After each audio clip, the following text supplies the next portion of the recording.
तिनके पास सकल तुम साजा और मनोरथ जो कोई गावे सोई अमित जीवन फल पावे चारों जुगल परताप तुम्हारा है परदीप जगत उजियारा साधु संत के सुबर तवारे असुर निकंदन राम दुलारे अष्ट सिद्धि निधि के दाता असवर दीन ज्ञान के माता राम रसायन तुम्हारे वासा सदा रहो रघुपति के दाता तुम्हारे भजन राम को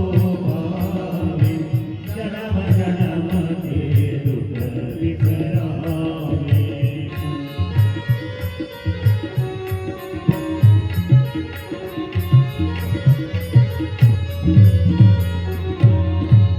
अंतकाल रघुवर पुर जाए जहाँ जन्म हरि भक्त कहाए और देवता विकट डरई हनुमत से सर्व सुख करई संकट कटे पीछे सब पीरा जो सुमिरे हनुमत बलबीरा जय जय जय हनुमान गोसाई कृपा करहु गुरुदेव की नाई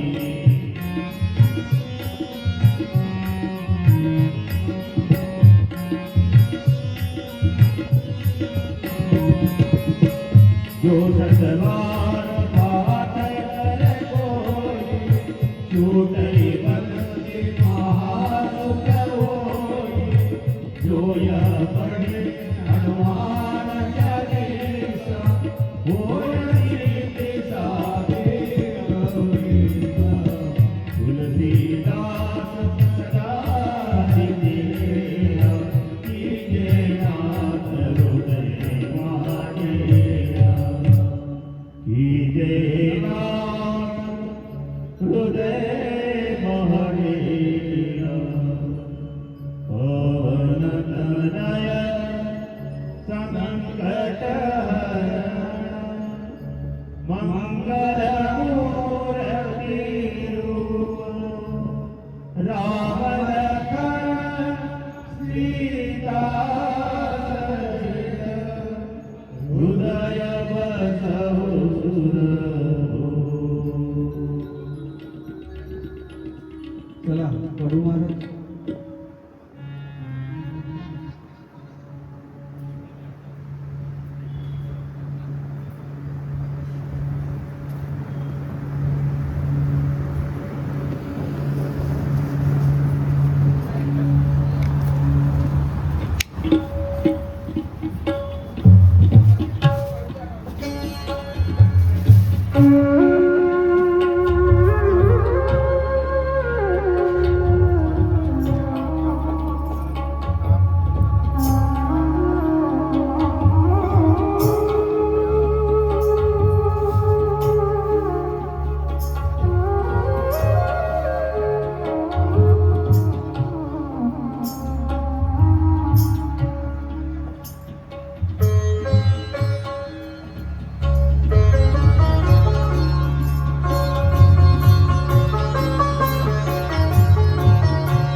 सुख करता दुख हरता वार्ता विघ्नाची ओ वार्ता विघ्नाची पूर्वी पूर्वी प्रेम वादना सर्वांगी सुंदर होते शेंदुराचे होते शेंदुराचे अंती लढके माळ मुक्ता फळाचे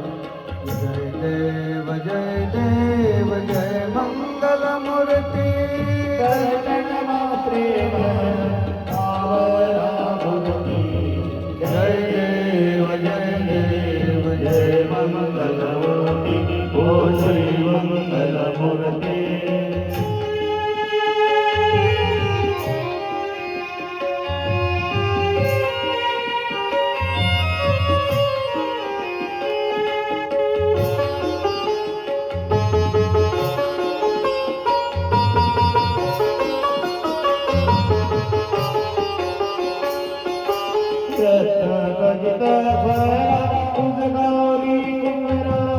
तुझ गौरी कुमरा रंगनाची भूती कुमकुम केशरा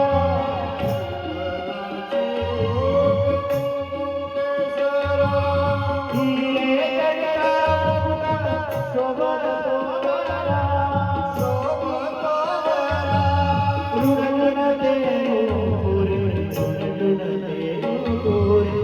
चरणे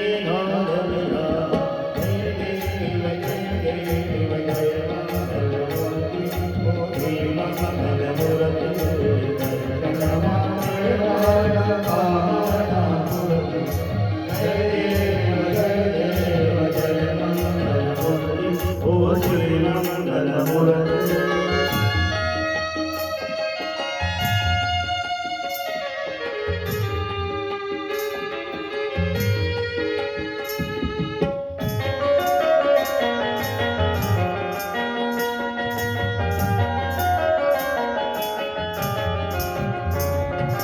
लंबोदर पीतांबर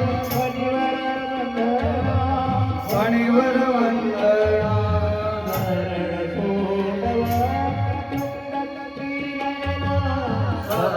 सोट मकर तृण त्रिनयना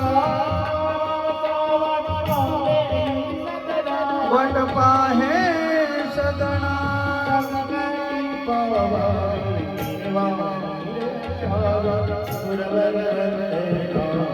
जय देव जय मंगल मूर्ति ओ श्री मंगल मूर्ति दर्शन मात्रेण जय देव जय मंगल मूर्ति ओ श्री मंगल मूर्ति धाव सख्या रे कृष्णा माझ्या धाव सख्या तू धाव सख्या रे कृष्णा माझ्या धाव सख्या तू कालिया गमना पक्षी गमना तुझे केळा कालिया गमना पक्षी गमना तुझे चवटीणा मुरहरणंद कुमारा मुनिजन सुखकारा कीर्ती अभिनव नवणित चोरा नटवर दाखवतव प्रीती कुसुमित कानन गंधित मंद स्मितवदना तव कालिया गमना पक्षी गमना तुझे चवटीणा कालिया गमना पक्षी गमना तुझे चवटीणा वृंदावन संचारी कौस्तुभ मणिहारी तुवा तुझे शिष्यवर वाचविले तो अशी राखिलीला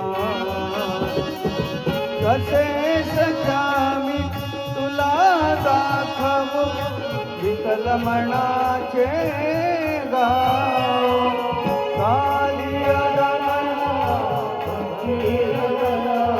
तुझे कालिया रमणा तुझे नीलम कुंतल नीलम कुंडल नीलकमल नयने श्यामल यमुना निर्गुण सगुण श्यामल तव चरणे देव श्री गोपाळा तव कर व्यथित जीवाला पाव कालिया गमणा पक्षी गमणा तुझे चवटीना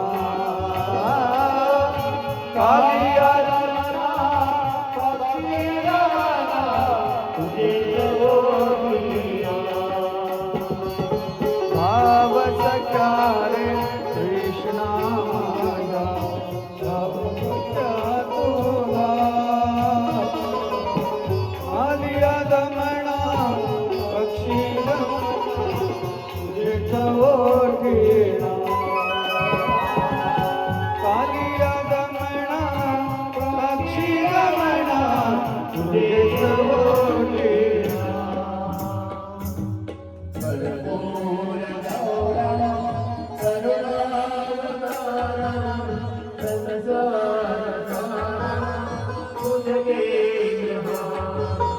सदा वसंतं हृदयारविन्दे भवं भवानी सहितं नमामि मन्दारमाला मुदिकालकाय कपालमालाङ्कितशेखराय दिव्याम्बराय च दिगम्बराय नमः शिवाय नमः शिवाय हरिलोटांगण प्रेमेलानंद भोजन भावे गोवाय नमः विठाल रघुमय टौपार रघुमय विठाल रघुमय टौपा असदगिरी समस्यात् कज्जलं सिन्धुपात्रे सुरवर तरुशाखा लेखने पत्रमुर्वे लिखति यदि गृहीत्वा शारदा सर्वकालं तदपि तव गुणानानि संपारं गोपाल कृष्ण भगवान की भागवत भगवान की जय भगवान शुकदेव जी महाराज की जय कमलेश तोरता ध्यान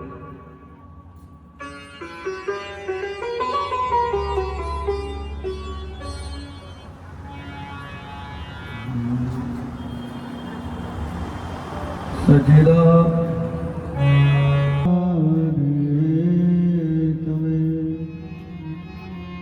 पत्रे विनाशाय श्रीकृष्णाय वयं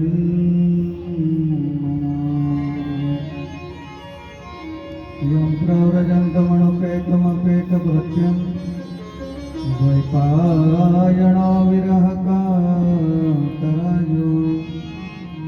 पुत्रेति तन्मयतया सर्वो विनेदो तं सर्वभूतहृदयं मुनिमानतोऽस्मि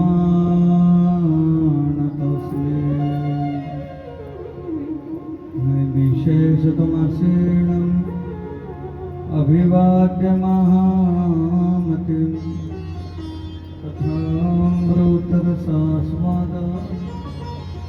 कुशलः शौनको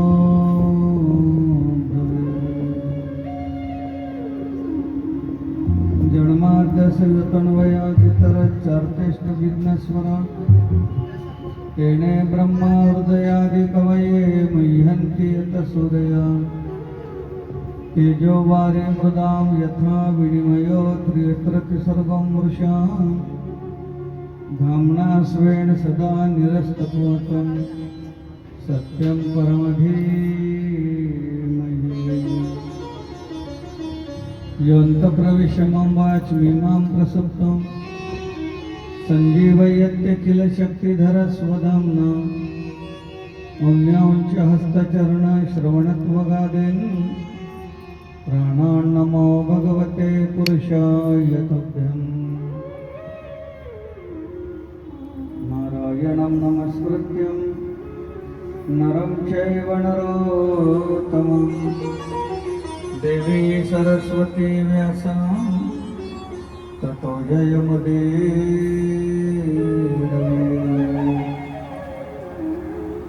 नमस्तुते व्यास विशालबुद्धि फुल्लारविन्दयतपात्रनेत्रम् येन तया भारततैलपूर्णा प्रज्वालितो ज्ञानमयेन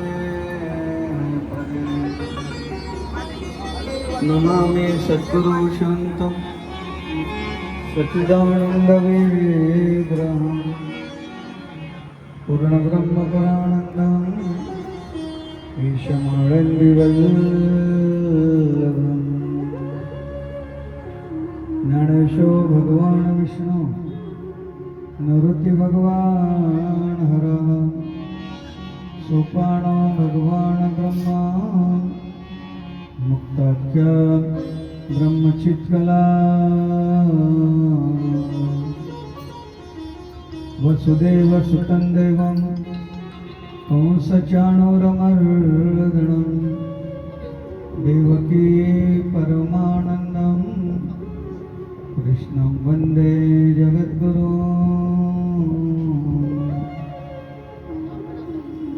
कृष्णाय वासुदेवाय हरये परमात्मने प्रणतक्लेशनाशाय गोविन्दाय नमो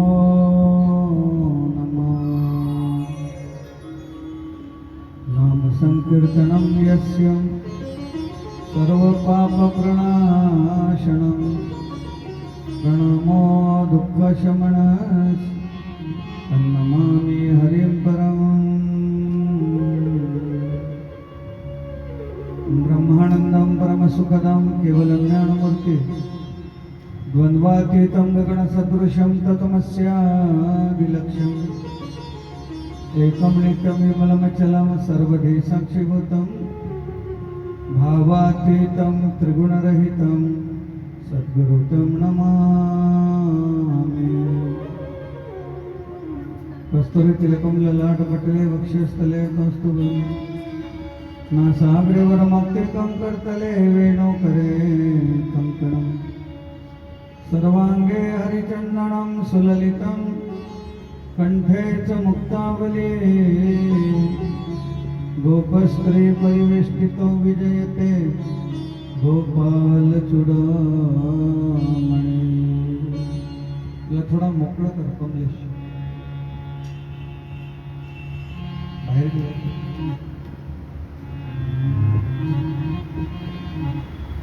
हरे रामा राम राम हरे हरे हरे राम राम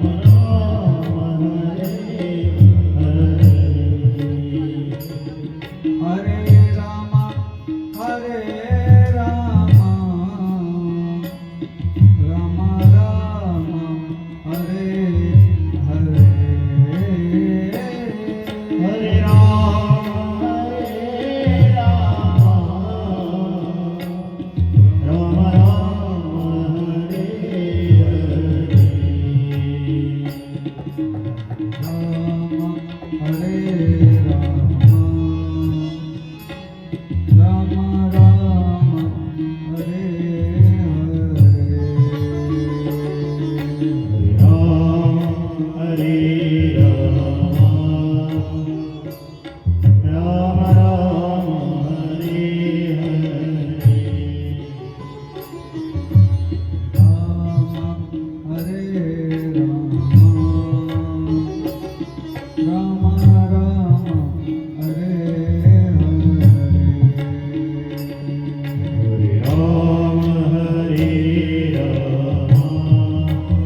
हरे राम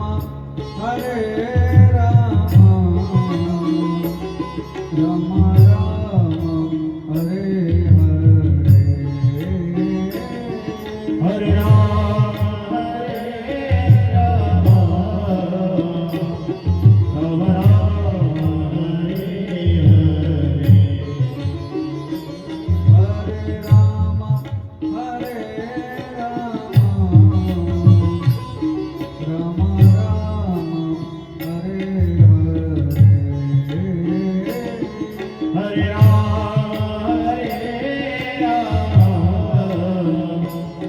राम राम हरे हरे राम हरे राम राम राम हरे हरे राम हरे राम राम हरे हरे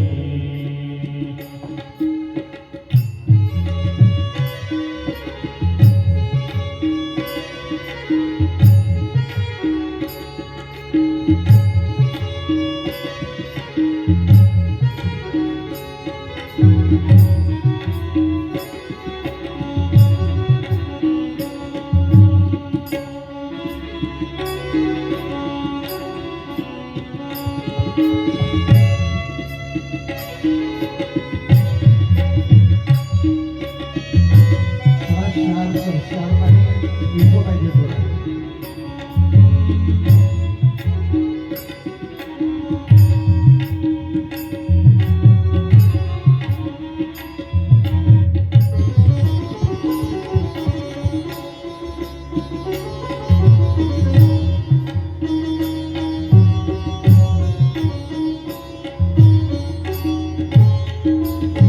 हरे कृष्णा कृष्णा कृष्णा हरे हरे हरे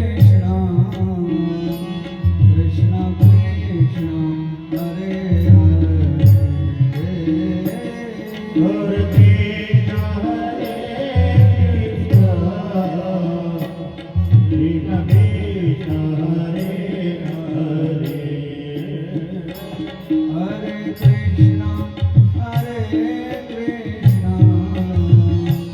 कृष्णा कृष्णा कृष्णा हरे हरे हरे कृष्ण कृष्ण कृष्ण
विद्यारविंद प्रबोध परा प्रमेय प्रमदा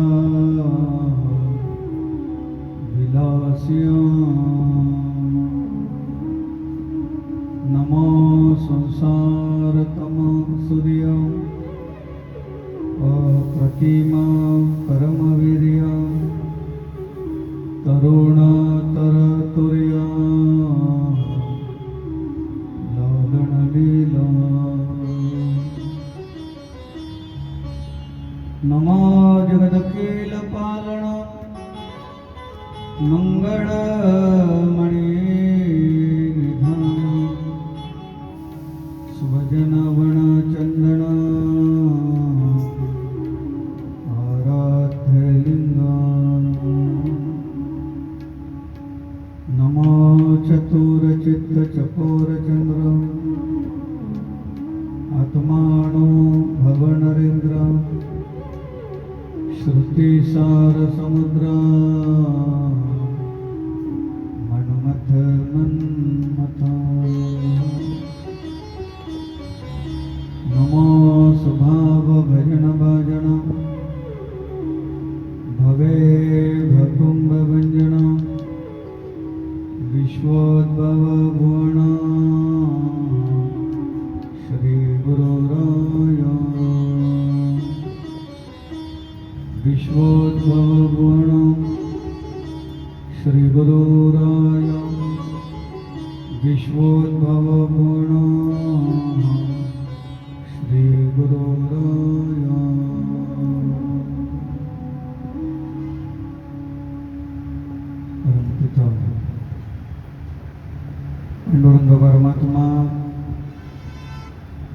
परम मंगलमय परात्पर अखिलेश्वर अकारण करुणा वर्णालय भक्तवंचित कल्पतरू श्री तड़ित त्वनंदित पीतांबरधारी कृपा सिंधु भगवान श्री कृष्ण उमापति भगवान महादेव जगत जननी श्री जगदम्बा माता मर्यादा पुरुषोत्तम प्रभु राजा रामचंद्र भगवान पवनसुत श्री हनुमंतराया ज्ञानियांचे राजे श्री संत ज्ञानेश्वर महाराज जगद्गुरु श्री संत तुकाराम महाराज यांच्या पावन सानिध्यामध्ये व आपण सर्व महानुभावांच्या पावन उपस्थितीमध्ये या कथेच्या मुख्य यजमान आमच्या भगिनी श्रीमती ललिताताई दिलीपरावजी भाटोळे यांच्या माध्यमातून त्यांचा दिवंगत पुत्र स्वर्गीय चिरंजीव अक्षय दिलीपरावजी भाटोळे यांच्या पुण्यस्मरणाच्या निमित्ताने वैशाख महिन्याच्या या पवित्र आणि पावन पर्वावर आयोजित करण्यात आलेली ही श्रीमद भागवत ज्ञानकथा या ज्ञानकथेमध्ये आपण श्रीमद भागवत महापुराणावर चिंतन करतो.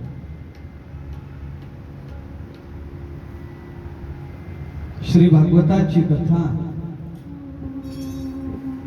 नैमिषारण्यामध्ये सुतमुनी शौनकादिकांना ऐकवतात. त्याला नैमिषारण्य का म्हटलेलं आहे आपण ऐकून गेलेलो आहोत. अशा या नैमिषारण्यामध्ये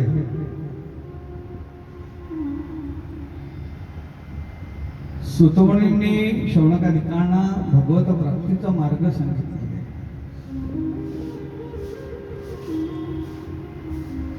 जसं काल आपण उदाहरण देऊन गेलेलो आहोत की स्वयंपाक करायचा जर असेल तर 3 वस्तूची आवश्यकता असते. तसं भगवंताची प्राप्ती जर घ्यायची असेल तर 4 वस्तू लागतात. पहिली भक्ती, दुसरं ज्ञान, तिसरं वैराग्य आणि चौथं आहे त्याग. या 4 साधनाच्या माध्यमातून भगवंताची प्राप्ती तुम्हा आम्हाला करता येते. तर भक्ती ही 9 प्रकारांनी केली जाते. श्रवणम, कीर्तनम विष्णू, स्मरणम, पादसेवनम, अर्चनम, वंदनम, दास्य, सख्य, आत्मनिवेदनम. भक्ती करणे याचा अर्थ देवपूजा करणे नव्हे. भक्ती करणे म्हणजे देवाला आंघोळ घालणे नव्हे. भक्ती करणे म्हणजे देवाला कपडे घालणे नव्हे. भक्ती करणे म्हणजे देवाच्या नावाने प्रसाद वाटणे नव्हे. हे उपचार आहे, ही भक्ती नाही. आपण कधी कधी पाहतो की एखाद्या मंदिरामध्ये एखादा पुजारी सकाळी 4 पासून तर रात्री 10 वाजेपर्यंत त्या ठिकाणी त्या मंदिरामध्ये असतो.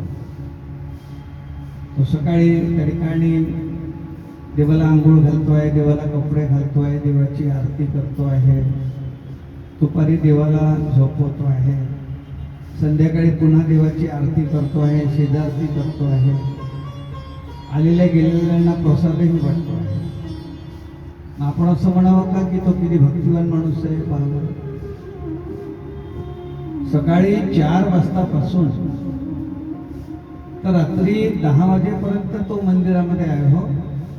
पाहणं किती भक्ती आहे त्याची, कशाची भक्ती आहे. त्या पुजाऱ्याचा पगार बंद करावा, त्याचा पगार बंद केला का तो सोडून देतो. मी नाही करत म्हणते इथं नोकरी. म्हणजे तो भक्ती करून राहिला होता की नोकरी करून राहिला. तो नोकरी करून राहिला. ती भक्ती नाही आहे, ती त्याची ड्युटी आहे, ती त्याची नोकरी आहे. तसा आपणही देवाची पूजा करतो आहोत, देवाला नैवेद्य दाखवतो आहोत, हे आपले उपचार आहेत. भागवतामध्ये 5 प्रकारचे उपचार सांगितले. इज्जा, अभिगमन. त्यापैकी अभिगमन नावाचा हा प्रकार आहे. मंदिरामध्ये जाऊन झाडझूड करणे हा अभिगमन या प्रकारात मोडतो. मंदिरामध्ये जाऊन देवाची पूजा करणे हा अभिगमन या प्रकारात मोडतो. त्याला भक्ती नाही म्हणत. हे उपचार आहेत. 16 उपचार सांगितलेले आहेत की नाही. तर 16 उपचारामधला हा एक उपचार आहे महाराज. मग भक्ती याचा अर्थ काय होतो. तर भक्ती ही 9 प्रकाराने केली जाते. भक्तीचे 9 प्रकार आहेत. श्रवण भक्ती. आपण या ठिकाणी आलेले आहात ना. सकाळी 2 तास, सायंकाळी 2 तास आपण या ठिकाणी कथा ऐकत आहात ना. ही कथा ऐकणे म्हणजे भक्ती आहे. त्याचं कारण आहे, कारण की प्रत्येक भक्तीचं फल असते. मग श्रवण भक्तीचं फल काय. कारण की कोणीही कोणतंही कार्य जर करायचं असेल तर ते फलाशिवाय नाही करत. तो फलाची अपेक्षा करूनच कार्य करतो. एखादा मनुष्य नोकरी करतो, फलापेक्षेनेच करतो आहे. 1 महिनाभर नोकरी केली, त्या मालकाने म्हटलं का धन्यवाद, ठीक आहे आता निघा. तुम्ही धन्यवाद नाही, पैसे दे. 1 महिनाभर इथं नोकरी कशासाठी केली, धन्यवाद म्हणून ह्यासाठी केली का, पैसे. मग 1 महिना जी नोकरी केली त्याचं फल काय आहे, तर त्याचं फल एक पगार. मग प्रपंचामध्ये कोणतंही कार्य हे फळाशिवाय जर केलं जात जर नाही, तर परमार्थामध्ये सुद्धा त्या ठिकाणी जो काही परमार्थ केला जातो तोही फळाशिवाय थोडीच केला जातो. त्याच्यात एक फळ. मग आम्ही श्रवण भक्ती करून राहिलेलो आहे महाराज. एवढं आमचं व्यस्त जीवन आहे. या व्यस्त जीवनातून सकाळी 2 तास काढतो, सायंकाळी 2 तास काढतो आणि इथे भगवंताची कथा ऐकायला येतो आहोत. आम्हाला फळ काय मिळेल. तर श्रवण भक्तीचं फळ आहे देव प्राप्तीची उत्कट इच्छा निर्माण होणे. हे श्रवण भक्तीचं फळ आहे. श्रवण केल्याने काय होते. श्रवण केल्याने परमात्मा प्राप्त व्हावा अशी आमच्या मनामध्ये तीव्र इच्छा निर्माण होते. हे श्रवण भक्तीचं फळ आहे. भागवतामध्ये अशा 3 कथा येतात बरं का लक्षात. त्या थोड्याशा आश्चर्य करणाऱ्या वाटतात. भागवतामध्ये आपण जर पाहिलं सर्वसामान्यपणे तर एक पिता जो आहे तो आपल्या वडिलांचं, आपल्या मुलाचं लग्न जमवतो आहे. सहसा वडीलच त्या ठिकाणी आपल्या मुलाचं लग्न करून देतात. पण भागवतामध्ये अशी एक कथा आहे की जो मुलगा आपल्या वडिलाचं लग्न करून देतो. हा कोण मुलगा आहे. ज्यानं आपल्या वडिलाचं लग्न करून दिलं. हे भीष्माचार्य आहेत. भीष्माचार्य हे गंगेचे पुत्र आहेत. भीष्माचार्याची आई आहे गंगा आणि भीष्माचार्याचे पिता जे होते ते शंतनू होते. गंगेने जेव्हा शंतनूचा त्याग केला तेव्हा शंतनूचं एका स्त्रीवर मन गेलं. तिचं नाव होतं सत्यवती. ही पूर्वीची मत्स्यगंधा आहे आणि तिच्याशी लग्न करायचं होतं. तेव्हा हे भीष्माचार्य त्या ठिकाणी त्याच्या पित्याकडे गेले होते की तुम्ही तुमच्या मुलीचं लग्न माझ्या वडिलाशी करून द्या. आणि ते लग्न झालं ना. शंतनूचं लग्न झालं आणि शंतनूचं लग्न ज्या सत्यवती सोबत झालेलं आहे त्या सत्यवती पासून त्या ठिकाणी शंतनूला 2 पुत्र झाले होते. एकाचं नाव आहे चित्रांगद आणि दुसऱ्याचं नाव आहे विचित्रवीर्य. काही दिवसांनी चित्रांगद मरण पावला होता. विचित्रवीर्य जेव्हा लग्नाच्या योग्य झाला तेव्हा सत्यवतीने सांगितलंय की हे देवव्रत, भीष्माचार्याचं मूळ नाव देवव्रत आहे. त्यांनी प्रतिज्ञा केली होती. ती प्रतिज्ञा भीष्म प्रतिज्ञा म्हणून प्रसिद्ध झाली होती, म्हणून त्यांचं नाव पडलं होतं भीष्माचार्य. तर मुळामध्ये त्यांचं नाव देवव्रत आहे. की तुझा भाऊ लग्नाचा आहे, त्याच्याशी लग्नासाठी एखादी मुलगी बघ पडली. म्हणून भीष्माचार्यानं काशी नरेशावर आक्रमण केलं आणि त्याच्या 3 मुली पळून आणल्या होत्या. अंबा, अंबिका, अंबालिका. त्यापैकी अंबा निघून गेली होती कारण की तिथं कोणावर तरी प्रेम होतं, शाल्व नावाच्या एका राजकुमाराला. म्हणजे दोघांचं लग्न करून दिलं.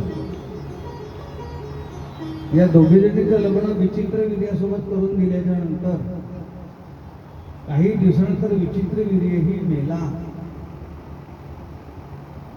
आता सत्यवती विचार करते काय करावं. तर त्या काळामध्ये नियोग पद्धती होती. नियोग पद्धती याचा अर्थ असा आहे की आपल्या घरातली सून समजा तरुणपणातच जर विधवा झाली जर असेल, तरुणपणामध्ये विधवा झाली तर कदाचित तिचं पाऊल त्या ठिकाणी वाकडं पडू नये.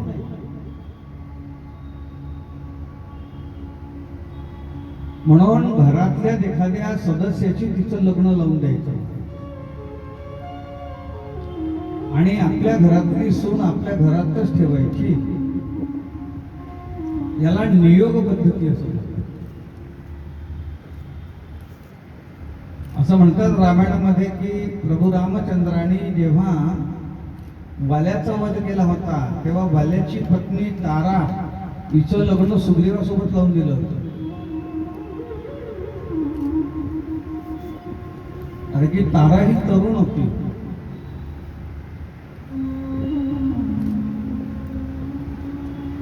तसं ह्या 2 ज्या सुना आहेत यांच्याशी लग्न कोण करत.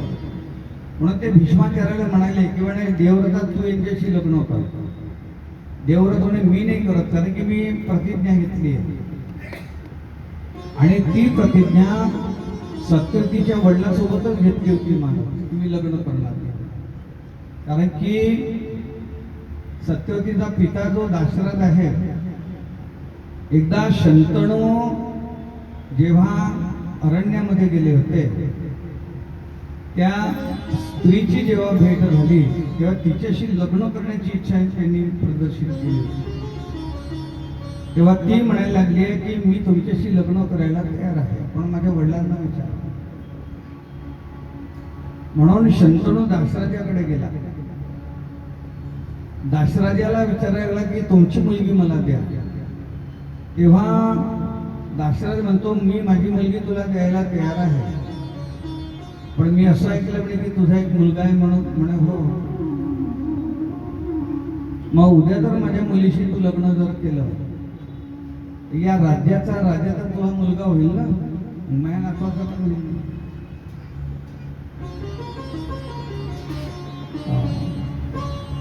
याच्यामध्ये सर्वात मोठी अडचण तुझीच आहे असं जेव्हा म्हटलं तेव्हा ते म्हणाले ठीक आहे. असं जर आहे ना निघून आला होता त्या ठिकाणी शंतनू. तर भीष्माचार्याने पाहिलं की आपला पिता नाराज का दिसतो म्हणून प्रधानीला विचारलं प्रधानानं सांगितलं की महाराज म्हणे तिथे अरण्य दिले ते एक मुलगी दिसली, तिच्याशी लग्न करायला ते तयार होते, पण तुमची अडचण आली म्हणे. तिचा पिता म्हणतो म्हणे की बा माझा जो नातू आहे तो राज्याचा राजा बनेल, पण ज्येष्ठ पुत्र तर तुम्ही आहात. म्हणून भीष्माचार्य लग्न जोडायसाठी गेले. मी आणतो म्हणे लग्न जोडून माझ्या पित्याचं. तेव्हा दाशरथांनी तोच पुन्हा प्रश्न ठेवला. तेव्हा देवव्रत म्हणायला लागले, ठीक आहे असं आहे ना, तर मी राजा होणार नाही. मी नाही राजा, तुमचा जो मुलगा होईल नातू जो आहे त्याला राजा बनवू. तेव्हा पुन्हा दाशरथाने एक अडचण निर्माण केली. मग ठीक आहे तू राजा नाही होणार, पण उद्या तुझं लग्न जर झालं आणि तुझ्या पोरानं जर माझ्या नातवाला जर काही केलं तर. तेव्हा देवव्रत म्हणाले, एवढा समोरचा विचार करता का तुम्ही की माझं लग्न होईल आणि माझं लग्न झाल्यानंतर माझा मुलगा तुमच्या नातवाला मारेल? असं जर जा मी प्रतिज्ञा करतो म्हणे की मी कधीच लग्न करणार नाही, मी आजन्म ब्रह्मचारी राहील. ही भीष्माचार्यांनी प्रतिज्ञा केली होती महाराज. ही प्रतिज्ञा भीष्म प्रतिज्ञा म्हणून त्या ठिकाणी प्रसिद्ध झाली. म्हणून देवव्रताचं नाव भीष्माचार्य पडलं. भागवत भगवान की जय. सुतमणी शौनकादिकांना कथा ऐकत. तेव्हा सत्यवती म्हणायचं, तेव्हा त्या भीष्माचार्य म्हणाले म्हणे आई मी प्रतिज्ञा केलेली आहे, मग आता काय करावं. तर हिचाही एक पहिला नवरा जो म्हणजे हिचा एक पहिला मुलगा होता सत्यवतीचा. ही मत्स्यगंधा होती पूर्वीची आणि हिला पाराशर ऋषीपासून एक पुत्र झाला होता. म्हणजे हेही दुसरपर्णी तोही दुसरपर्णी. आणि पाराशर ऋषीपासून तिला जो पुत्र झालेला आहे त्याचं नाव आहे त्या ठिकाणी भगवान वेदव्यास. नमोस्तुते व्यास विशाल बुद्धे फुल्लारविंद यतपत्र नेत्र येन तया भारत तैल पूर्ण प्रज्वालित ज्ञानमय प्रदीप. हे भगवान वेदव्यास आहे. हे सत्यवतीचे पुत्र आहेत.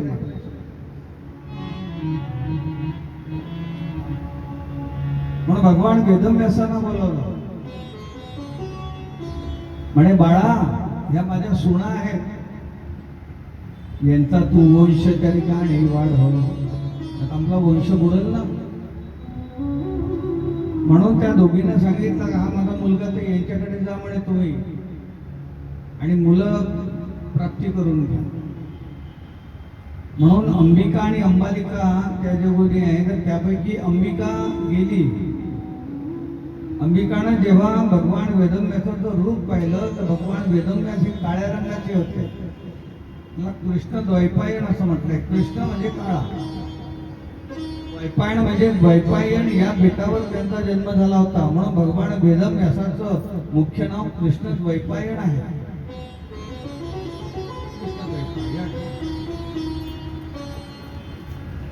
जेव्हा त्या ठिकाणी अंबिकेनं पाहिलं तेव्हा ती घाबरली आणि तिने डोळे बंद करून घेतले. आणि डोळे बंद करून त्या अवस्थेमध्ये तिला भोग दिला गेला आणि भोग स्वीकारताना तिचे डोळे बंद होते. म्हणून तिला जो मुलगा झाला तो बंद डोळ्याचाच झाला, आंधळा पोरगा झाला. आणि तो जो मुलगा झाला आंधळा त्याचं नाव आहे धृतराष्ट्र. हा भगवान वेदव्यासाचा पुत्र आहे. दुसऱ्यांदा अंबालिका गेली. अंबालिकानं जेव्हा भगवान वेदव्यासांना पाहिलं तीही घाबरली, पांढरी फटच पडली. तर तिला जो मुलगा झाला तो पांडू आहे. पांडू आणि भगवान वेदव्यासाचा पुत्र आहे. पुन्हा सत्यवती म्हणाली पुन्हा एक वेळा जा म्हणजे आता नाही जात, आता सासू आहे. म्हणून तिथं घरकाम करणारी एक दासी होती, तिला पाठवलं. ती दासी जाते आहे आणि ती दासी प्रेमाने जाऊन त्या ठिकाणी त्या भोगाचा स्वीकार करते आहे. तर तिला जो पुत्र त्या ठिकाणी झालाय ते महात्मा विदुर आहेत. तर धृतराष्ट्र, पांडू आणि विदुर हे तर त्यापैकी विदुर हे दासीपुत्र आहेत. हे पूर्वीचे यमधर्म होते. यांना अणिमांडव्य ऋषींचा शाप होता. ते हे 3 पुत्र आहेत. हीच कथा समोर चालते.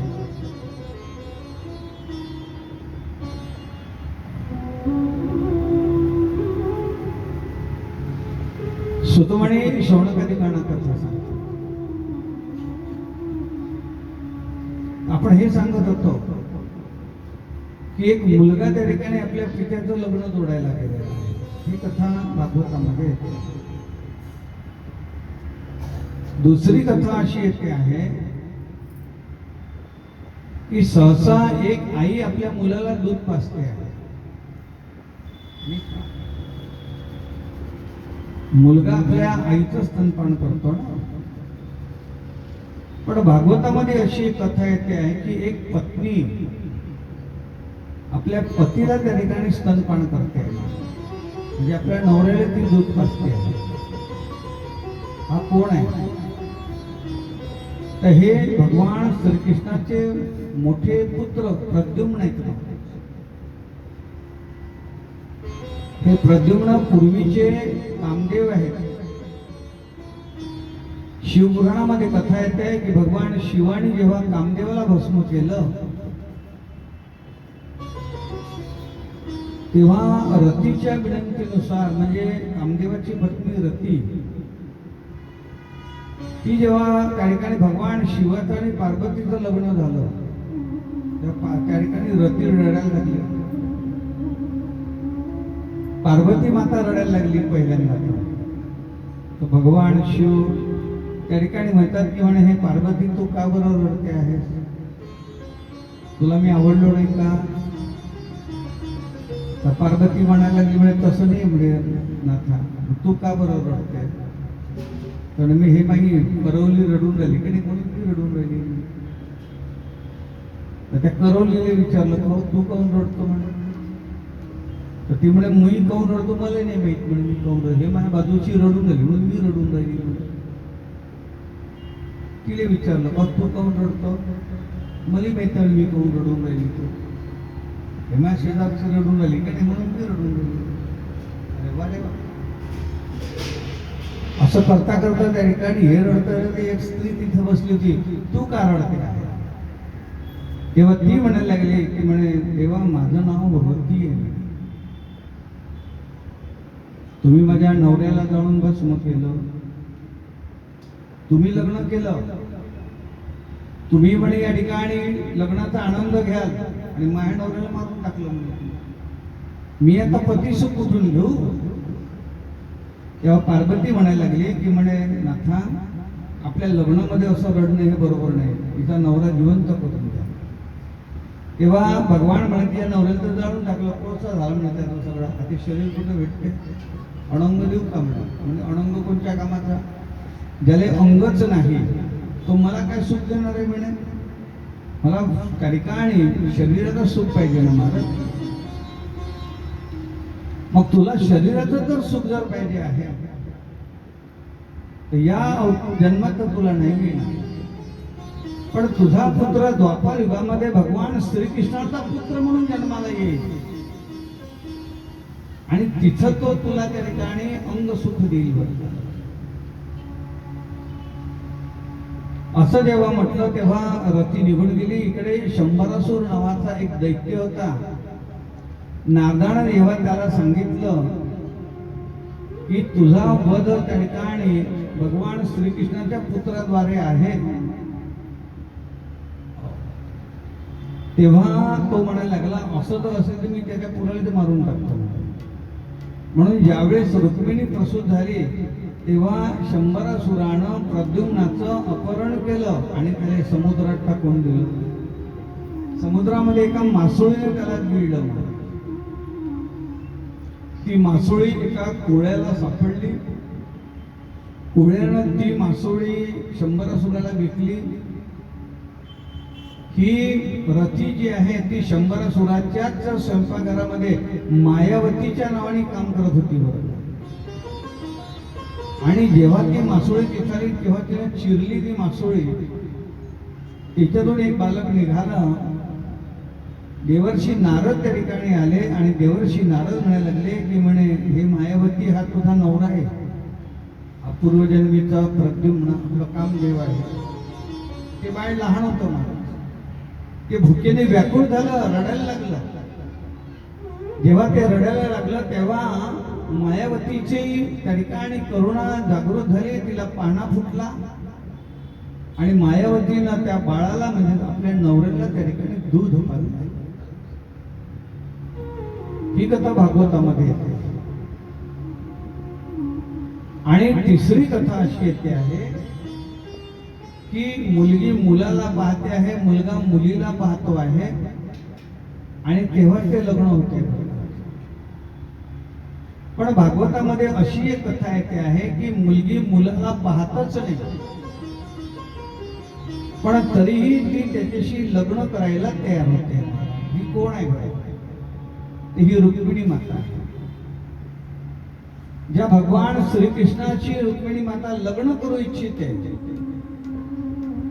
त्या भगवान श्रीकृष्णाला मात्र रुक्मिणीने पाहिलंच नव्हतं. पण तरीही रुक्मिणी भगवंताशी लग्न करायला का तयार झाली?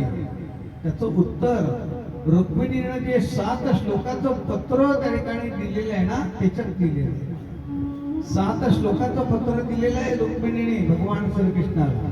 त्याचं कारण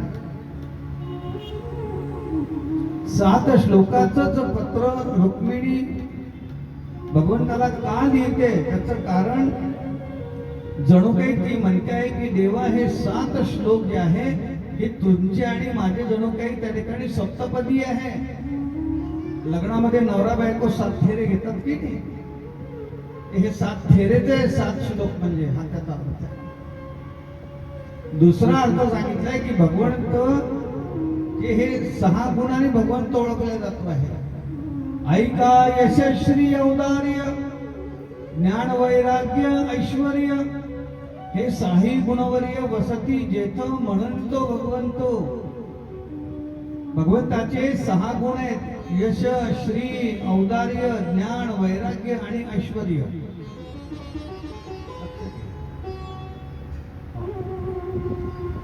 तर 7 श्लोकाच्या पत्रामध्ये ती 6 श्लोकामध्ये भगवंताच्या 6 गुणाचं वर्णन करते आहे आणि 7व्या श्लोकामध्ये ती अनन्य शरणागती स्वीकारते आहे. म्हणून 7 श्लोकाचं पत्र. तिसरं कारण सांगितलेलं आहे की ज्ञानाच्या 7 भूमिका आहेत तुम्हाला: शुभेच्छा, सुविचारणा, तनुमानसा, सत्वापत्ती, असंशक्ती, पदार्थ भाविनी आणि तुर्यका. या ज्ञानाच्या 7 भूमिका. या ज्ञानाच्या 7 भूमिका. तर भगवंताची प्राप्ती ही ज्ञानाच्या नंतरच होते आहे ना. म्हणून या 7 श्लोकामध्ये 7 ज्ञानाच्या भूमिका सांगितल्या. तर तिथे लिहिते ते श्रुत्वा गुणान भुवन सुंदरम शृण्वतां ते. श्रुत्वा गुणान भुवन सुंदरम शृण्वतां ते. ती म्हणते आहे की हे देवा, मी असं ऐकलेलं आहे की तुम्ही अतिशय सुंदर आहात. रुक्मिणी असं नाही म्हणत की मी तुम्हाला पाहिलेलं आहे की तुम्ही सुंदर आहात म्हणून. रुक्मिणी म्हणते आहे की मी असं ऐकलेलं आहे की तुम्ही सुंदर आहात म्हणून. याचा अर्थ काय होतो? याचा अर्थ असा आहे की रुक्मिणी जेव्हा आपल्या पित्याच्या सभेमध्ये म्हणजे भीष्मकाच्या सभेमध्ये जेव्हा बसायची ना, तेव्हा तिथे चंड नावाचा एक भाट यायचा आणि चंड नावाचा एक भाट येऊन तो त्या ठिकाणी भगवंताचे गुणानुवाद गायचा. महाराज, या श्रवण भक्ती असं म्हणतात. जेव्हा तो चंड तिथे यायचा आणि तो जेव्हा भगवंताचे गुणानुवाद सांगायचा तेव्हा रुक्मिणी कान लावून त्या ठिकाणी टक देऊन त्या ठिकाणी ते गुणानुवाद ऐकायची महाराज. रवी शशिकडा लोकलय राजस सुकुमार मदनाचा पुत्र राजस सुकुमार. रवी शशिकडा लोकलय राजस सुकुमार मदनाचा पुत्र राजस सुकुमार मदनाचा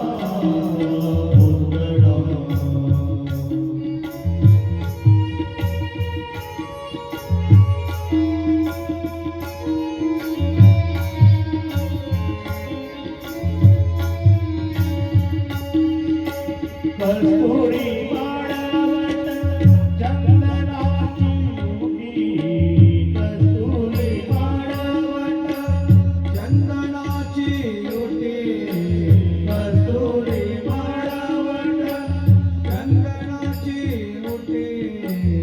रुळे बाळकाठी रुळे बाळकाठी वैजयंती राजस सुकुमार मदनाचा पुत्र राजस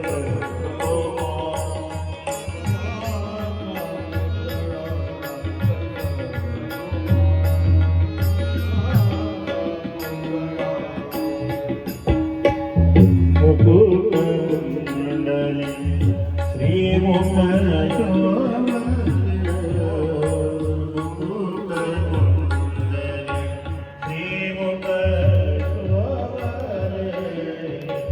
सुखाचे ओतरे सुखाचे ओतरे सकळ राजस सुकुमार मदनाचा पुत्र राजस सुकुमार मदनाचा पुत्र.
सारे गरे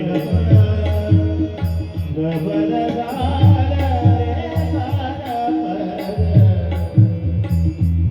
रे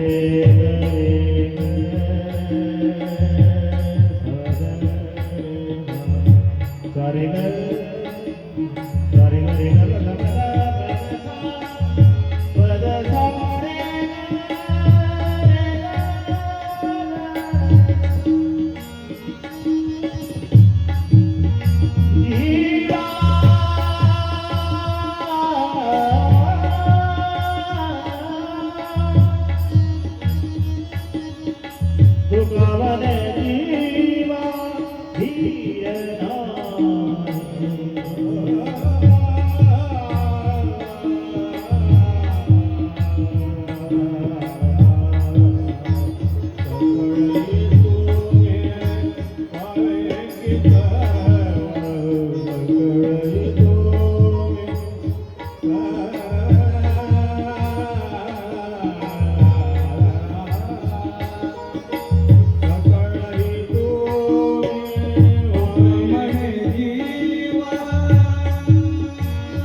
भगवंत कसे आहेत? भगवंत अतिशय सुंदर आहे. अशा सुंदर भगवंताचं वर्णन जेव्हा चंड नावाचा भाट तेव्हा तिथे करायचा, त्यावेळेस मात्र रुक्मिणी कान देऊन ते ऐकायचे. मग परमात्मा एवढा सुंदर आहे का? परमात्मा एवढा सुंदर आहे का? परमात्मा एवढा सुंदर आहे का? मग तो जर एवढा सुंदर तर आहे, तर तो माझा व्हावा, तो माझा व्हावा, वेळोवेळा व्हावा पांडुरंग. परमात्मा जर एवढा सुंदर आहे तर तो माझा व्हायला पाहिजे आणि मी त्याची व्हायला पाहिजे. ही भावना रुक्मिणीच्या मनामध्ये केव्हा निर्माण झाली? जेव्हा तिने भगवंताचे गुणानुवाद ऐकले तेव्हा. त्याच्यानंतर हा भाव निर्माण झालेला. हे श्रवण भक्तीचं फळ आहे. तसं ज्या भगवंताचं आपण या ठिकाणी गुणानुवाद ऐकतो आहोत ना, तर त्या परमात्म्याची आपल्यावर कृपा व्हायला पाहिजे. त्या परमात्म्याची आपल्याशी संबंध जुळायला पाहिजे. भगवंताची प्राप्ती जर करून जर घ्यायची जर आहे, तर तुम्हाला देवाशी संबंध जोडावाच लागेल. देवाशी संबंध जोडा. दुर्बळाची कन्या समर्थाने केली, अवदसा निमाली समूळ त्याची, असं नाथ महाराज सांगतात. एखाद्या गरीबाची मुलगी एखाद्या श्रीमंताने जेव्हा करतो ना, तेव्हा त्या श्रीमंताच्या पूर्ण इस्टेटीची ती मालक बनते. फक्त एवढंच आहे की तिला त्याला अनन्य भावाने शरण जावं लागतं. अहो, नवऱ्याच्या संपत्तीची मालक कोण आहे? त्याची बायको आहे ना. नवऱ्याला काही असं लिहून द्यावं लागतं का की मी मेल्याच्या नंतर ही सगळी संपत्ती त्या ठिकाणी माझ्या बायकोला देण्यात यावी म्हणून? नाही. त्यानं नाही जरी लिहिलं तरी त्या संपत्तीची मालक तीच आहे. मालक त्याचं कारण काय आहे? त्याचं कारण आहे की ती त्याला अनन्य भावाने शरण गेली. न अन्य इति अनन्यः. पत्नी आपल्या पतीला अनन्य भावाने शरण जाते ना, अनन्य भावाने. भगवंतही ते सांगतात, अनन्य चिंतयन्तो माय जना परिपासते तेषां नित्याभियुक्तानां योगक्षेमं वहाम्यहम्. अनन्य चिंतयन्तो.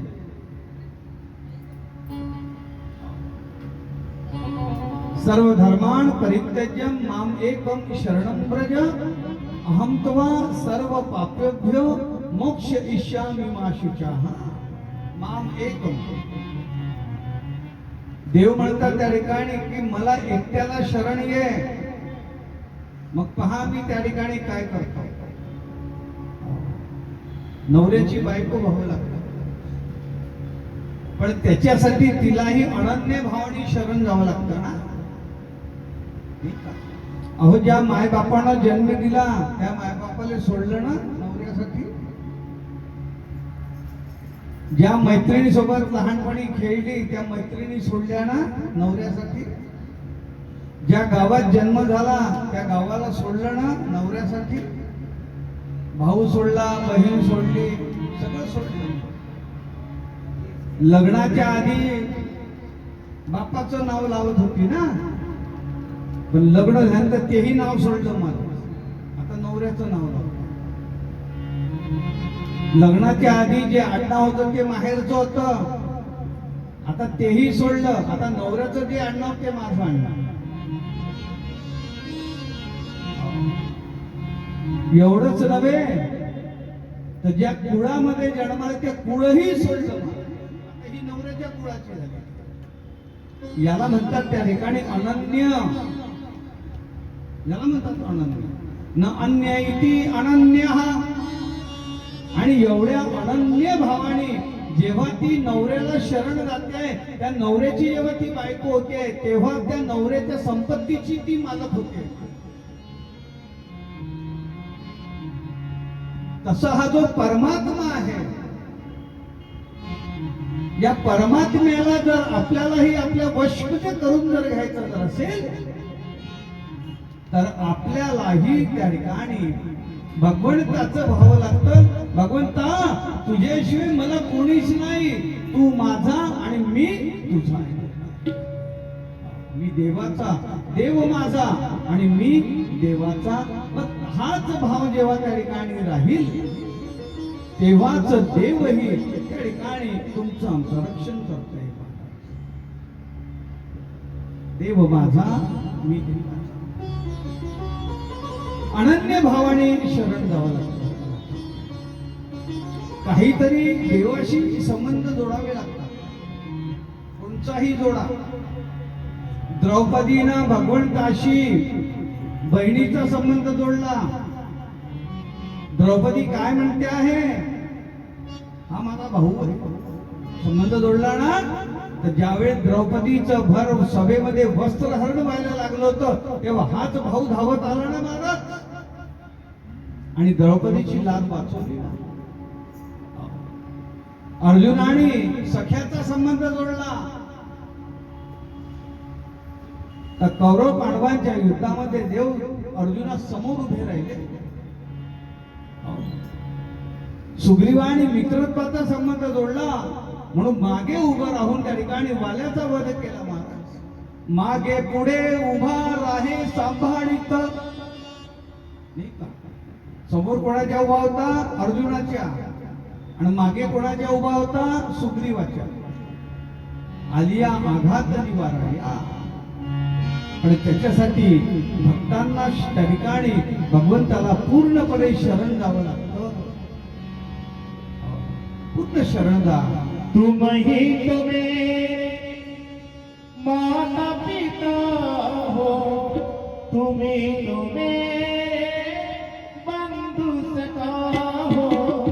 तुम्ही तुम्हें माता पिता हो, तुम्ही तुम्हें बंधु सखा हो.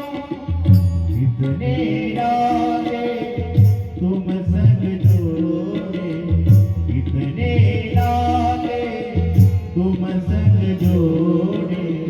कोई तो नाता जरूर होगा, कई जन्मों से बुला रहे हो. कोई तो नाता जरूर होगा.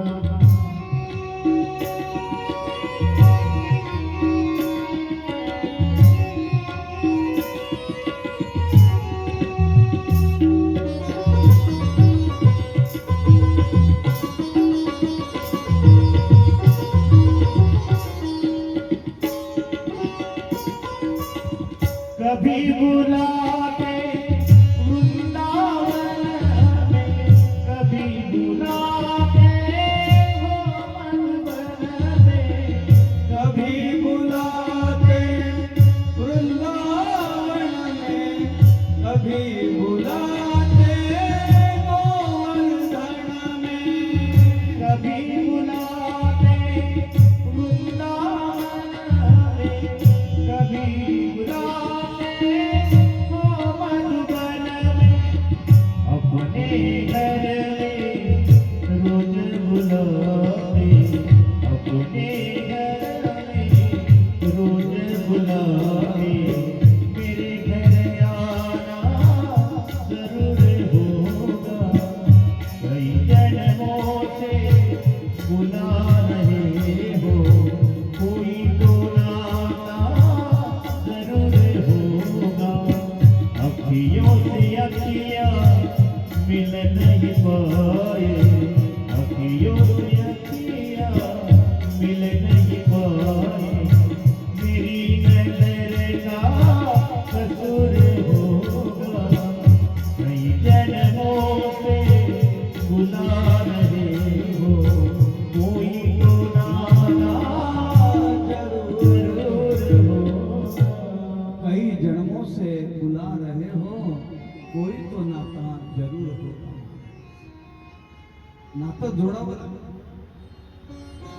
जिथपर्यंत परमात्म्याशी नातं नाही जोडणार ना तुमचा उद्धार.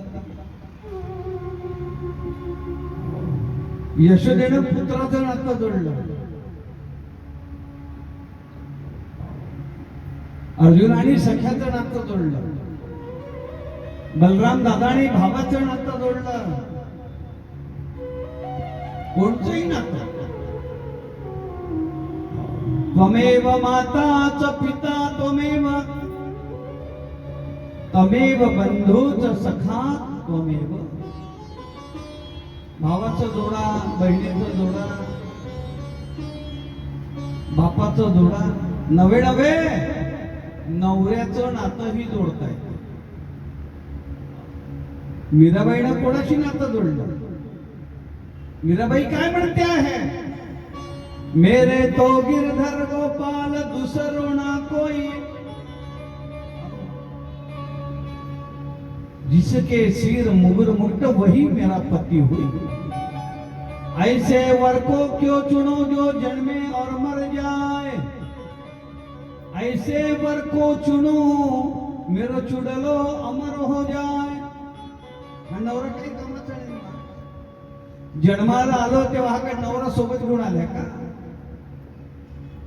आणि मरण तेव्हा नवरा काही सोबत येतो? अनेकाचे नवरे सोडून गेले, मग अनेकाचे कपाळा पांढरे झाले. शेवटपर्यंत हा नवरा साथ देईल याची गॅरंटी नाही. हा नाशिवंत नवरा आहे. हा मेला रे मेला की त्याच्या हातावर नाच्या नावानं बांगड्या फोडाव्या लागतात. ऐसे वर को क्यों चुनो जो जन्मे और मर जाए, ऐसे वर को चुनो मेरो चुडलो अमर हो जाए. देवाला जर नवरा मारला तर तुम्ही स्वाशीनच जाल मारा. आणि नवरा काही कामाचा नाहीये, याचं नावच आहे न बरा. याला वरलंच नाही म्हणते, तोही म्हणते न बरी, आणि वरलं नाही. संबंध फक्त शरीराचा आहे महाराज. आणि नवरा नव्हेच, आपला तो नवरा आहे. समोर येते ती कथा. तर देवाशी कोणताही संबंध जोडा, त्याचं जर व्हायचं जर असेल तर संबंध जोडा. आणि तो संबंध जोडण्यासाठी त्याच्याविषयी प्रेम निर्माण होणं गरजेचं आहे. आपण संबंध कोणाशी जोडतो? ज्याच्याविषयी आपल्या मनात प्रेम आहे त्याच्याशी संबंध जोडतो ना. हा माझा मुलगा आहे, हा माझा भाऊ आहे, हा माझा मामा आहे, हा माझा काका आहे, हा माझा नवरा आहे, त्याच्याशी प्रेम आहे. तसा हा माझा परमात्मा आहे, त्याच्याशी प्रेम. मग त्याच्याविषयी प्रेम केव्हा निर्माण झालं? जेव्हा त्याचे गुणानुवाद ऐकाल तेव्हा ना. अधरम मधुरम नयनम मधुरम हसितम मधुरम वदनम मधुरम अधरम मधुरम नयनम मधुरम वदनम मधुरम हसितम मधुरम हृदयम मधुरम गमनम मधुरम हृदयम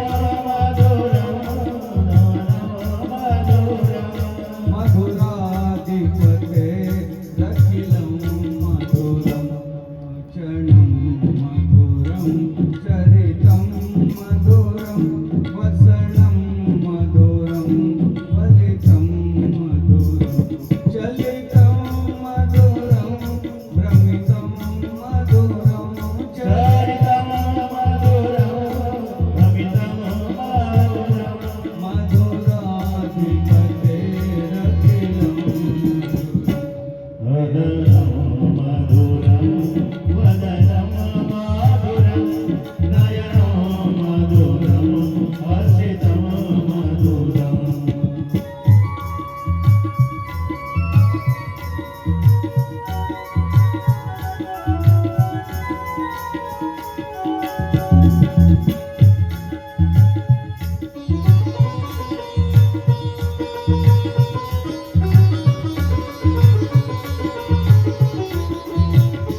जय अधरम मधुरम मधुरम मधुरम नयनम मधुरम हसितम मधुरम हृदयम मधुरम गमनम मधुरम मधुराधिपते रचिरम भगवंताचं वदनही सुंदर आहे, भगवंताचे डोळेही सुंदर आहे, भगवंताचं येणंही सुंदर आहे आणि भगवंताचं जाणंही सुंदर. त्याचं कारण परमात्मा हा अतिशय सुंदर आहे. आपण पाहतोय की नाही, एखादी स्त्री अतिशय सुंदर असते, अतिशय सुंदर. मग ही स्त्री जर एवढी सुंदर जर आहे तर हिला बनवणारा परमात्मा किती सुंदर असला. जिसकी रचना इतनी सुंदर, वो कितना सुंदर होगा. परमात्मा अतिशय सुंदर आणि अतिशय सुंदर असणाऱ्या परमात्म्याचे गुणानुवाद आपण जर ऐकले तर तो परमात्मा आपल्यावर कृपा करतो आहे. म्हणून भगवंताचे गुणानुवाद ऐकावे. भागवतामध्ये भगवंताचे गुणानुवाद सांगितलेले आहेत. याचे अनेक नाव आहेत. याला भागवत पुराण असं जरी म्हटलं की नाही, याला अमर ग्रंथ असंही म्हटलेलं आहे. हा जीवाला अमर करतो आहे म्हणून याचं नाव आहे अमर ग्रंथ. याचं एक नाव आहे स्तुती पुराण. स्तुती पुराण. भगवंताची प्राप्ती करायची आहे ना, मग काहीतरी दिल्याशिवाय तर काहीतरी मिळत नाही. मग भगवंताला काय देता, आपण काय देऊ शकतो. अहो जे काही मिळालं ते भगवंताने आपल्याला दिलेलं आहे. नाही दिले इंद्रिये हात पाय कान डोळे मुख बोलाया वचन जेणे तू जोडसी नारायण नासे जीवपण भवरोग. आपण भगवंताला काय देणार. भगवंतानं आपल्याला दिलेलं आहे. आम्ही देवाचं मंदिर बांधलं, देव होते म्हणे उन्हामध्ये पावसामध्ये, असं तेव्हा बांधलं का रे मंदिर. याच्यासाठी जे काही सिमेंट लागलं, लोखंड लागलं, वाळू लागली, गिट्टी लागली, पाणी लागलं, हे का माईच्या पोटातून आणलं का.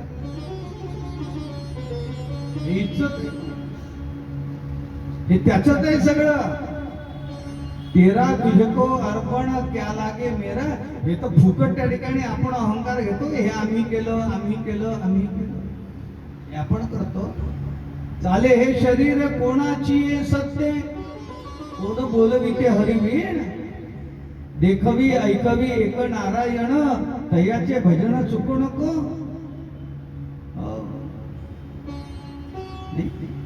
कानानं ऐकू येते, कानानं ऐकू येते का. मग कानानं जर ऐकू येतं मग मुर्द्याली कान आहे ना, मग तू ऐकते का आपलं रडणं. डोळ्यानं दिसते मग मुर्द्याली डोळे आहे ना. नाही मग त्याला दिसते. पायानं जर चालतो तर प्रेतालाही पाय येत ना, मग ते चालते का. याचा अर्थ आहे की चालवणारी शक्ती वेगळी आहे. हे तर आपलं मोठेपण आहे. एका ठिकाणी एक मुलगा त्या ठिकाणी आईला म्हणायला लागला, काय का आई हे तुला आठवते का. आज 10 मे आहे ना. हो काहीच नाही आठवत. आज आपल्या बाबाचा वाढदिवस आहे ना. विसरली होती आजची 9 तारीख आहे. आज बाबांचा वाढदिवस आहे ना. अरे हो आपण असं करू ना, बाबांना सरप्राईज देऊ का. असं कर दे बरोबर 5,000 रुपये. तिनं 5,000 काढून दिले.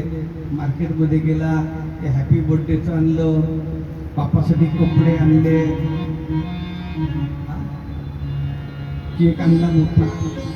ते फुगे आणले, त्याच्यात ते गुलाबाची फुलं भरले, ते लावले, ऑफिसमध्ये गेले. संध्याकाळी जेव्हा वडील आले आतमध्ये, बाबा तिथं थांबा थांबा. लगेच आता आपली उद्बत्ती घेऊन त्या फटफूट काय म्हणतात त्या फुग्याला लावली. फुगा फटकन फुटला महाराज. गुलाबाची फुलं मोठ्याच्या बापाच्या डोक्यात. बाबा हॅपी बर्थडे, आज तुमचा वाढदिवस आहे ना? अरे हो, या आतमध्ये.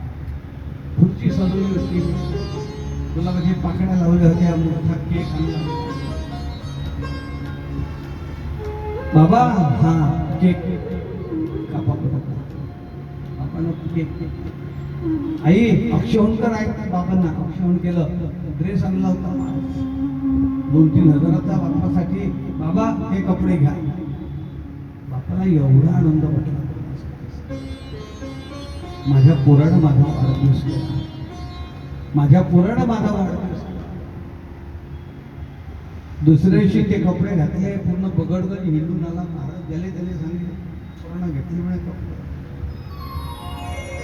आपल्या पोरानं घेतले कपडे. अख्ख्या एरिया सांगितलं माझ्या पोरानं काल माझा वाढदिवस केला. आता विचार हा करा, हा वाढदिवस त्याच्या पोरानं केला. पैसे कोणाकडून घेतले? मायजवळ. मायजवळ पैसे कोणाचे? बापाचे. बापाला माहिती आहे या फुकट्यानं हा फुगा जो आणलाय ना, हा माहीत पैशातून आणलेला आहे. याच्या तो कुठं पैसा नाही. हे कपडे माहीत पैशातले, हे गुलाबाची फुलं माहीत पैशातले, हा केक माहीत पैशातला. हे सगळं बापाला माहित नाही का? पण हे सगळं बापाला माहित असूनही बापा तर लोकांना काय सांगतो? माझ्या पोरानं केलं. तसं हा बाप आहे आपला. पिता हमस्य जगतो माता धाता पितामह वेद्यम पवित्रम ओंकारम वृक्षाम यजुरेवच. आम्ही केलं हा बाप म्हणतो. हो का? ठीक आहे, तुच केलं देवा, पण तसं नाहीये. हे सगळं तू करतोय बरं का, लक्षात घे. नाव मात्र माझं होतं. करते हो तुम कन्हैया, करते हो तुम कन्हैया, मेरा नाम रहा है. जय हो.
मैं तो नहीं हूँ काबिल तेरा पार कैसे पाऊँ मैं तो नहीं है काबिल तेरा पार कैसे पाऊँ टूटी हुई वाणी से गुनगान कैसे गाऊँ टूटी हुई वाणी से गुनगान कैसे जय हो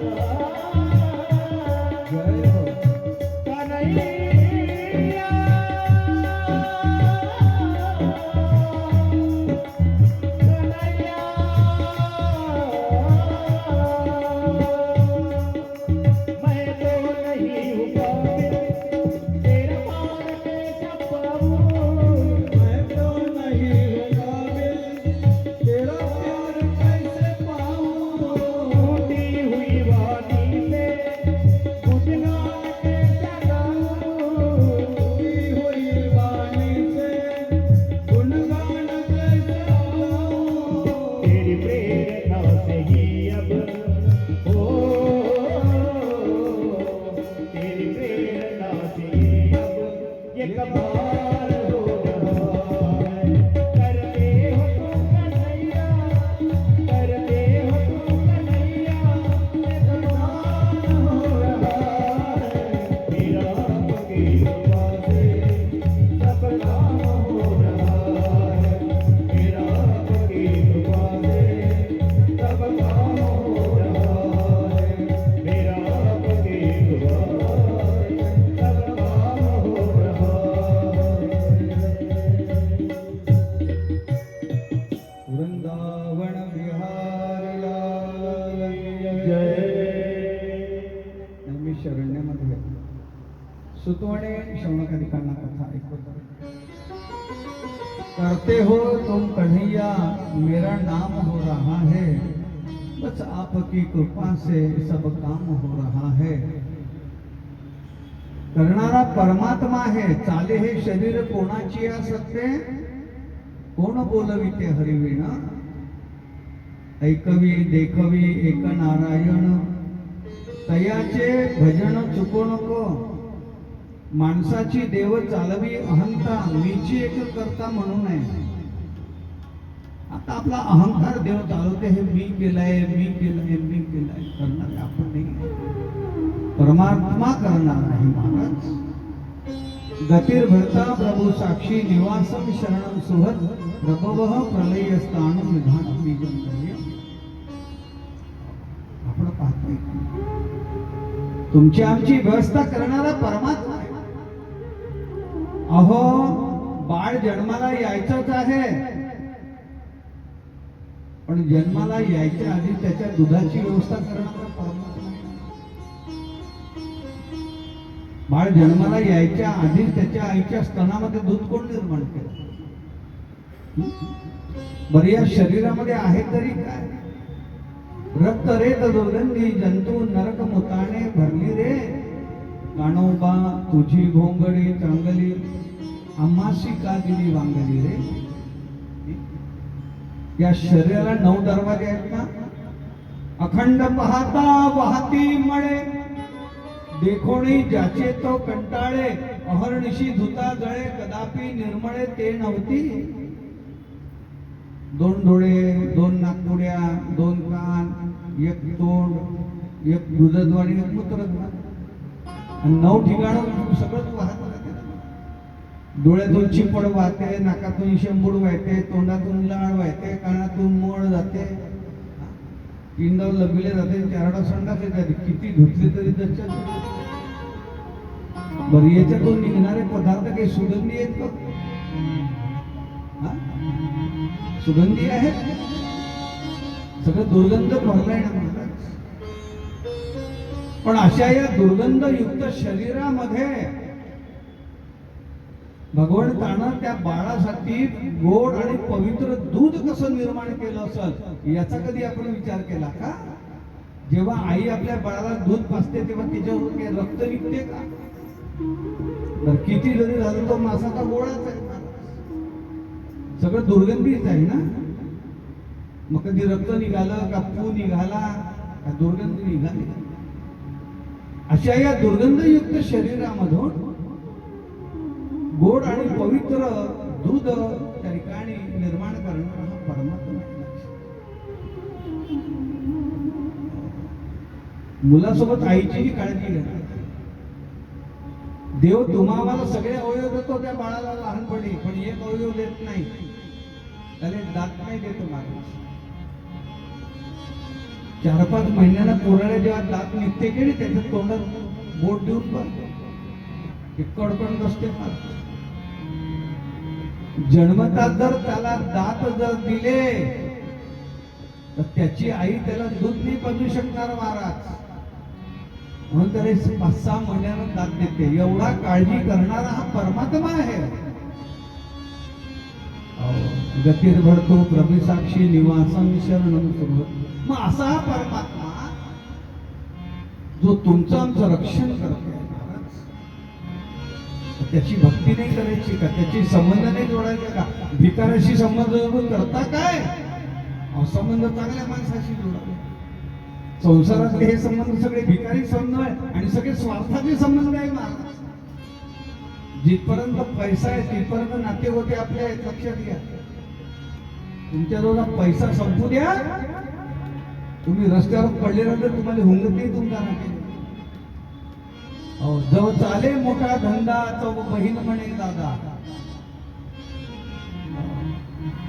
जिथं गुळ आहे की नाही तिथं माकड आहे, तिथं मुंग्या होता. धन राहू द्या ना, तुमच्याजवळ धन संपू द्या. हा सगळा स्वार्थाचा आहे. पण आपलं जर त्या ठिकाणी शेवटपर्यंत तुम्हाला सहकार्य करणार जर कोणी जर असेल तर तो परमात्माही मानला. जो परमात्मा श्रीमंतांच्या हृदयामध्ये आहे तोच परमात्मा भिकाऱ्याच्या हृदयामध्ये आहे. त्यानं भेदभाव नाही केला. आम्ही फक्त श्रीमंताच्या हृदयात राहील आणि भीक मागण्याच्या हृदयात मी राहणार नाही म्हणून देव भेदभाव करतो का? मग जो भेदभाव करत नाही त्याच्याशी संबंध जोडा ना, त्याच्याशी संबंध. त्याला आपण सांगून गेलेला संसार नाही सोडायचा, अधिष्ठान एकाच ठेवायचं, परमात्म्याशी संबंध जोडा. देव तुमचं कल्याण केल्याशिवाय नाही. आणि त्याच्याशी संबंध जोडायचे जर असेल तर त्याची स्तुती करा. देवाला दुसरं काही ते लागत. फक्त देव प्रसन्न कशाने होतो? देव फक्त स्तुतीने प्रसन्न होतो. हे थोर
पावी माया. संसाराची माया ती आहे. म्हणजे प्रेम जसं आपण संसारावर करतो ना, तेवढंच प्रेम भगवंतावर करावं. हीच भगवंताची भक्ती आहे. हेची थोर भक्ती आवडते. बस ही भक्ती आहे. आणि अशीच भक्ती, अशी स्तुती भागवतामध्ये सांगितलेली आहे. असे हे भागवत त्या ठिकाणी अधोगतीला गेलेल्या जीवाचा उद्धार करते का? हो. ती कथा, गोकर्णाची कथा, धुंदुकाची कथा सुतमुनी शौनकादी गण ऐकवतात. आपण ऐकू सायंकाळी ठीक 4:30 वाजता. कुंडलिक वरद हरी विठ्ठल श्री ज्ञानदेव तुकाराम ज्ञानेश्वर महाराज की जय. राजा राम राम राम सीता राम राम राम. राजा राम राम राम सीता राम राम राम. राजा राम राम राम सीता राम राम राम. राजा राम राम राम सीता राम राम राम. राजा राम राम राम. राजा राम राम राम सीता राम राम राम. राजा राम राम राम सीता राम राम राम. राजा राम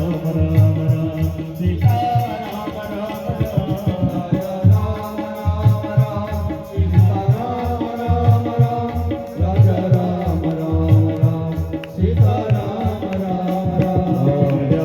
राम राम राम सीता राम राम. राजा राम राम राम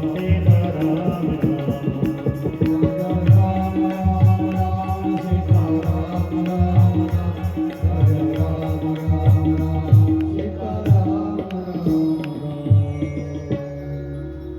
आता प्रसाद येणे वाक्य तोषावे तोषोनी मज त्यावे बसायला. एक श्री व्यंकटी जाणो तया सत्कर्मे रती वाढो. भूता परस्परे पडो मैत्र जीवन. दुरितांचे तिमिरगाओ विश्वस्वधर्म सूर्य पाहो. जो जेवांशील तो ते नाहो प्राणी जात. वर्षद मंगळी ईश्वर निष्ठांची मांदियाळी.